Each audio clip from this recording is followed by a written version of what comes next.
Oh, are we on? We're on. Oh, okay. Hi, my name's Cole Munger. I'm here with, what's your name? Pablo Epico, Paul Epic. Paul Epic. Let me just pull up this thing here.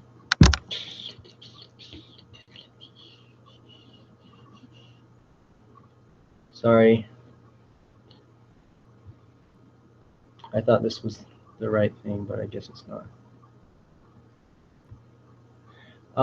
So we analyzed the case Homeplate, the fictional case about Lexi, who created a business about. Oh shoot, we have to start with a opening prayer. I'll say it.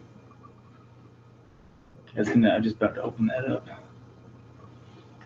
As you can tell, we're super organized. You know.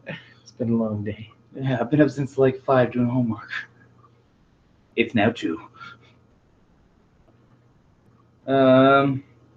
Okay. So it is the case is good. All right. I'll say the prayer. All right, Father, for this day, I'm grateful for this time we had to be together. We're grateful for the school that we get to go to and for the education we've been allowed to receive here and for all the friends and support that we have. We're grateful for our prophet and all the apostles and those serving in the church. I ask Father to please watch and protect us and bless us to be successful in all of our different endeavors, and especially with work and school and with relationships. I ask Father to please watch over the troops that are serving in Iraq, and please bless all the missionaries that they can learn what they need to learn while they're out serving. Please bless with opportunities to serve Thee, especially when it comes to serving our roommates and our friends and those around us. And we ask Thee to please bless with Thy Spirit this time, and we pray for these things in the name of Jesus Christ. Amen. Amen. Thanks, buddy. All right. So, a spiritual thought. Well, I read a lot of conference talks last night. This doesn't have anything to do with what we're talking about, but I was reading the talk that Jeffrey Holland just gave this last junk conference. I think it's called Emissaries of the Lord. And basically, it's just it's a talk about like home teaching and the importance of doing it. And it kind of hit home with me because my family, one of my grandmas, she was raised in the South. Her parents got baptized when they were young, had a family, and the rest of their kids weren't baptized because they kind of were less active when they're growing up. Anyway, they had these home teachers that would come and visit them like at least once a month, consistently for like several years at a time. By the time my grandma turned about like 16 or 17, she decided that she wanted to get baptized. And the whole reason was because these guys were coming to her house every single week doing their home teaching. And so it just kind of struck home to me that like how important it is. Along with that too, like being a home teacher isn't just going over and sharing your message. It's just basically being a friend. Like you talked about that, just like being somebody that's going to be there when people need help or even when they don't. Yeah. Yeah. You gave that story about the guy picking them up for basketball. Oh yeah. Yeah. Anyway, it was sad, and yeah, with the lady cleaning her flooded house. Oh yeah. The home teachers come. We could see that you're busy. We'll come back another time. We'll come back another time. Oh, I've seen that so much here, like doing home teaching with like roommates and stuff here in Rexburg. Yeah. It's like all you do, you go and you share a message and then you leave. It's like, what's the point of that? Nothing. Man, I struggle with Nada. that. Anyway, okay. All right. Share the group what your answers were to the questions presented in the case study. Okay, so we both made a huge, giant Excel sheet trying to figure it all out and decide which would be the best option for her in the long run. One thing I did not like about the case write-up, in case anybody's taking notes on the teaching side, there was not very much information on like how much money she was currently making or anything like that. And I know that probably wasn't relevant for this learning objective or whatnot, but I still kind of would like to know. Yeah, there was a lot of math involved with not very much information. Yeah, which is kind of dumb. It was hard to figure out. So you can actually, they can see your screen if you hit this button. They kind of show them what we have. Spent all morning making it up. I kind of went through like, oh, I just picked my nose on the camera. It's screen share.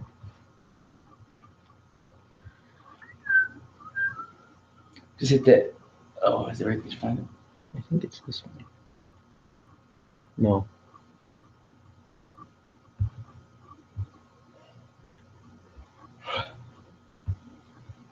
Share. Sweet. Okay.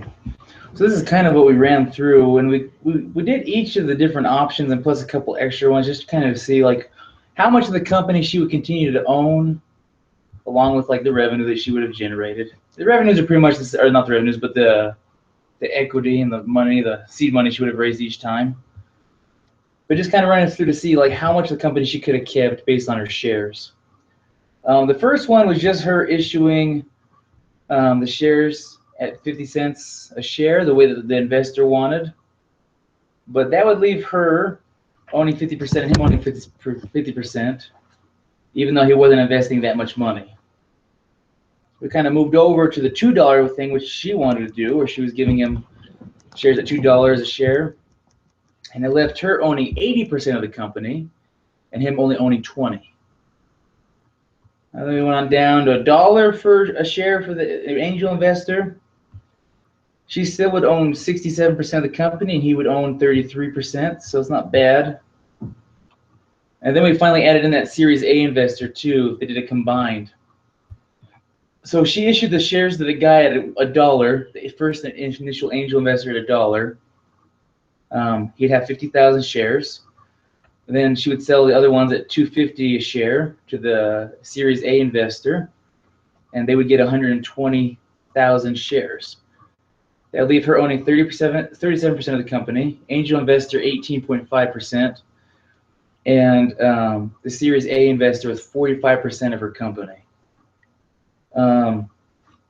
Then we changed it to where she sold to the angel investor at $2 a share, leave him with 25,000 shares.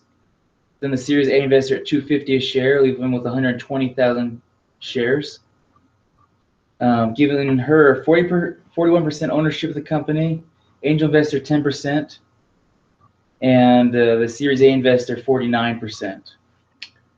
And then the third round of investment. So we use the convertible debt. Yeah, convertible debt. So basically, the angel investor would get the debt or get the share at a 10% discount. So she'd still be spending. The angel investor would still be spending the same amount, but get more shares and more ownership in the company. So that was kind of all our alternative. We ran it at her selling it initially for $1 a share to the investor with a 10% discount when the Series A investors jumped in.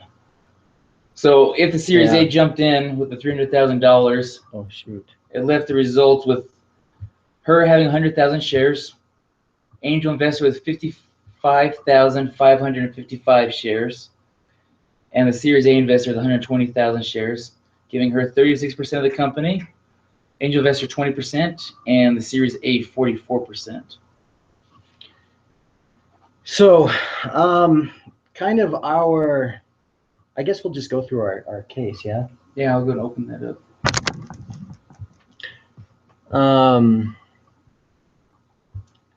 Let me share the case screen with you. So basically our hypothesis was for her to use the second round investment Series A because she would be gaining $351,000 investments, and she would be able to retain 41% of ownership, which is a lot better than her other two alternatives in the Series A investments, which basically has a lot to do with the angel investor. Like we just talked about, in the first round, the angel investor, if they bought 50,000 shares at $1 per share, that would put them at 18%, and her, Lexi, at 37%. And the third round, that would, by offering convertible debt to the angel investor, that would bump up the angel investor to 20% as opposed to 10%. And obviously, Lexi wants to have as much ownership in her company as possible, but she also needs money to grow and continue. That's one thing too. I wish they kind of would have involved a little bit more information, like how much she was making, how many customers she actually like continued to have, and how many was like projected to grow. Because we can't really look at this from an investor's perspective because we don't know how really well her company's doing. We don't really know anything about it. Because, I mean, if this company's going to grow, then these investors aren't going to worry about taking a smaller share percentage because they know they're going to make a return on it anyway in the long run. But we just really don't know. So it just from her point of view, like you said, we decided that her selling the initial shares at $2 a share to the investor, giving him $25,000 shares, or $25,000 shares for $50,000, was like her best bet because she would maintain the most ownership in the company originally, and then even when she got the extra $300,000 worth of investment money from Series A investors, the potato guys, she was still maintaining the 40% or something like that, or 36. It was 30. No, she'd have 41% still, which is still almost, it's pretty close to half. Like she should be pretty happy with that, especially with not having any money to seed her own company. Mm-hmm. So that's kind of our perspective on it. Again, because the other options, they're always giving her less. There's not another option where she would have more ownership or equity in her own company. This would put her in the best position. Granted, it would kind of screw over the angel investor because he'd only end up owning 10% of the company after the Series A investor. But at the same time, it's not like he invested a lot of money either. $50,000 isn't very much.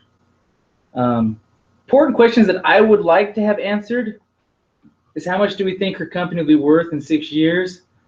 How much of a return would her investors receive after so many years? And how much ownership does she actually want to maintain as she continues going in the direction to build her company? Like what's important to her? These are questions that I wanted to answer, but they weren't really there. But yeah, that's kind of where we're sitting, I do believe, right? Yep. So yeah, that was our hypothesis and kind of the alternatives Paul just mentioned. In the end, she wants to raise enough money to continue to grow while retaining as much ownership as possible. Yeah, like we said too, like if she did do like an alternative, like for the angel investor who might want more of a benefit for being the first investor, selling it at $1, if that was what she had to do, then giving him the 10% discount. Again, that gave him 20% equity in the company, leave her 36%, and then if the Series A investor jumped in, it would be 44% for him. That we just use as an alternative, just in case we could see like trouble or foresee trouble with the angel investor wanting more of a benefit for being the first guy. That's it, right? All right. What else is on the... Oh, well, not very much. Are there any discrepancies? Work together to find the right answer. We're pretty unanimous in this. Oh, there we are. Okay, so yeah, that was our case.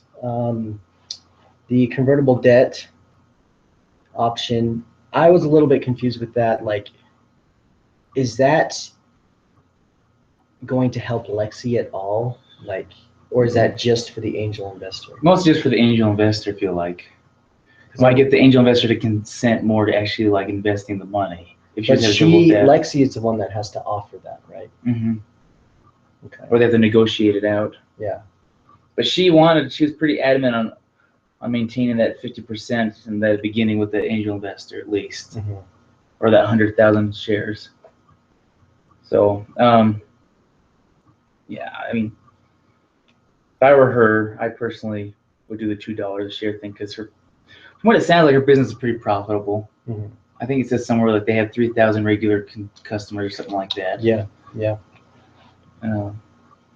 But yeah, we kind of just went through. We made the little, like we said, we showed you the chart. Kind of made the capital maximization charts, whatever they're called, capitalization, and just to kind of run through and see where she'd be sitting depending on her shares and ownership in the company, etc. Yeah. So there you have it. All right. Thank you very much for watching.